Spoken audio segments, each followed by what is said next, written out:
兄弟们，大家好，我是小徐。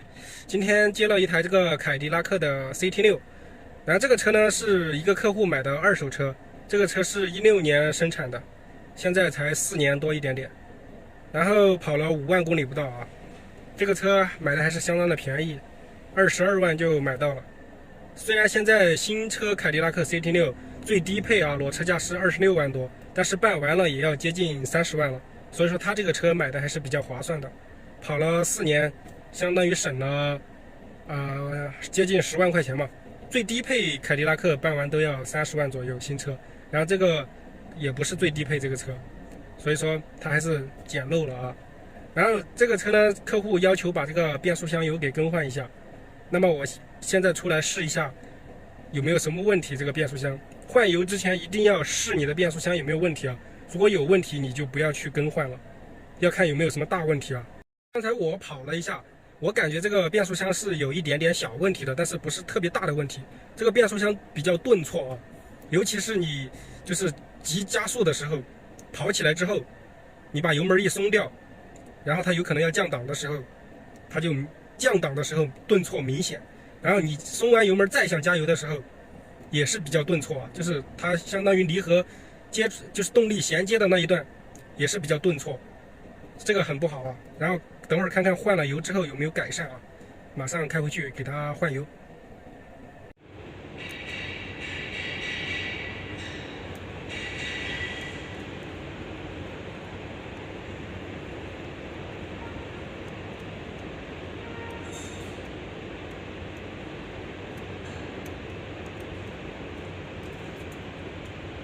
它这个必须要把这个油底壳给拆下来，因为大家看到这个螺丝这个位置没有？这个位置是明显要高于最底部的，所以说这里面几乎有一半的油是放不出来的。如果说你直接用交换机换的话，这个里面剩余的部分就直接和油混合了，它就没办法说全部换干净，所以必须要把这个油底壳全部拆下来。看到没有？现在我放完了，就最多也就放了1升多吧。这个油底壳里面起码都要装个4升油多，所以说必须要拆掉这个油底壳才能全部放干净啊。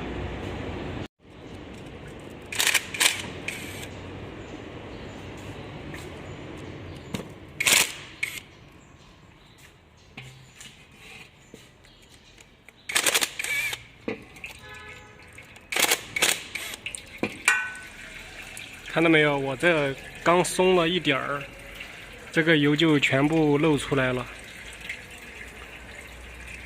这里面还有非常多的油啊，靠重力放是放不出来的。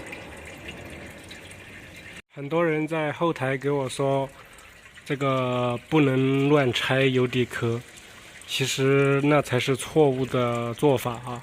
你不拆油底壳，你光靠循环机进去循环，那么旧油不放干净。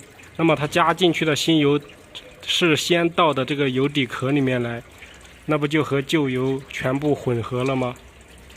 所以说你这个油怎么能换干净呢？还不如不换。它这个变速箱油4、5万公里了，但是有4年了，还是蛮脏的了，也是该换了。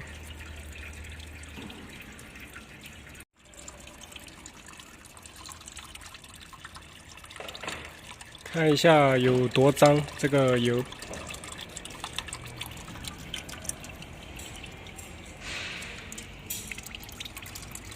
看到没有？这里面还有多少油？看一下这里面的油有多脏了啊！很多人说这个变速箱油不用换，看到没有？有多黑？这全部都是摩擦片磨损下来的杂质和这个油混合了，就变成这个颜色了。然后大家看这里，为什么油放不完啊？就是拧开螺丝放不完。你看到没有？这里这么高，它怎么放得完呢？是不是？所以说你不放油不拆油底壳，拿循环机更换，完全是一点作用都没有，根本就放不干净的啊！看到没有，有多脏？这个油底垫是不用换的啊，有条件的可以更换，这个直接清洗一下，擦干净就可以了。它也不会说漏油的，这个质量没有那么差。这才几万公里的车，没有那么差的质量。看一下这边，这个是它的阀体，这个是过滤器，油的过滤器，看一下啊，真的特别的脏。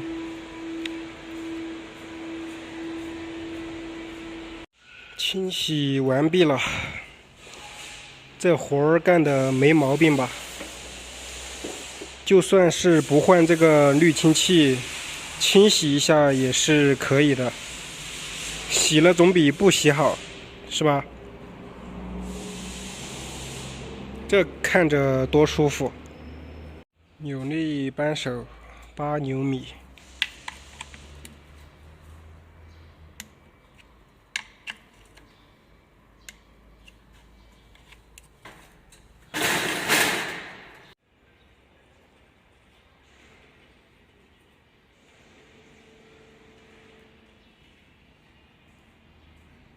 先给它加个5升油就行了，然后再把旧的排出来，里面一共差不多有9升油左右。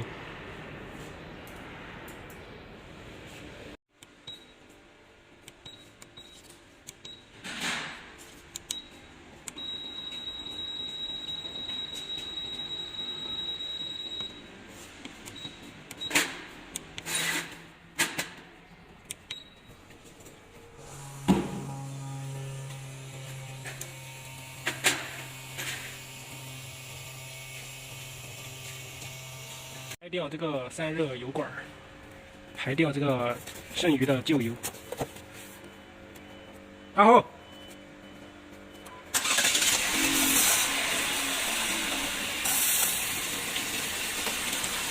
这就够了。这边加，然后这边看一下油够不够。更换完毕，然后这边油也清洗干净了。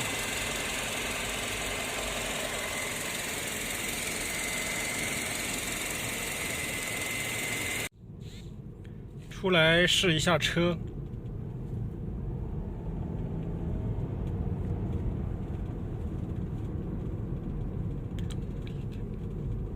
兄弟们，这个变速箱油已经更换完毕了。然后呢，我以为换了油之后可能会好一点，但是换完油这个现象啊，依旧还是有，可能是娘胎里头带的毛病，通病吧。没办法啊，它这个顿挫实在是太严重了。真的，它一加油的时候就是要腾一声，要腾一下，然后你猛地一提速，然后再把油门一松掉之后，它降档的时候还是要腾一下。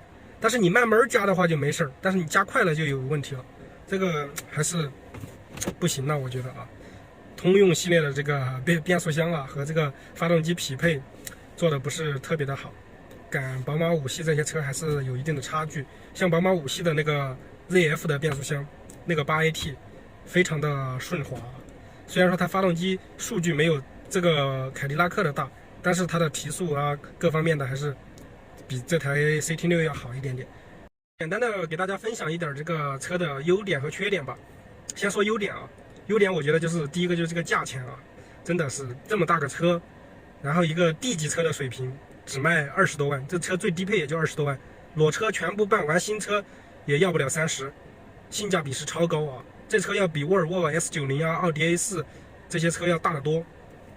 然后第二个优点就是动力比较强，相当的强了，而且不是一点半点，而且又是后驱。还有第三个就是它这个刹车啊，布雷伯的刹车套件，双向4活塞的刹车泵，非常的不错啊。然后还有就是这个前后都是全铝合金的这个悬架，相当的厉害啊。这个美系车它这个用料从来就没有输过，然后它的安全性能也是相当的好，这个气囊啊这些都全部该配的都给你配齐了，哪怕就是最低配，很多东西也给你配好了的啊。这个优点还是相当的多的，还有这个什么 BOSS 音响啊这些东西，非常的厉害。然后再说一下缺点啊，缺点其实也蛮多的，就像我说的一样，为什么这个车你在40几万卖不动呢？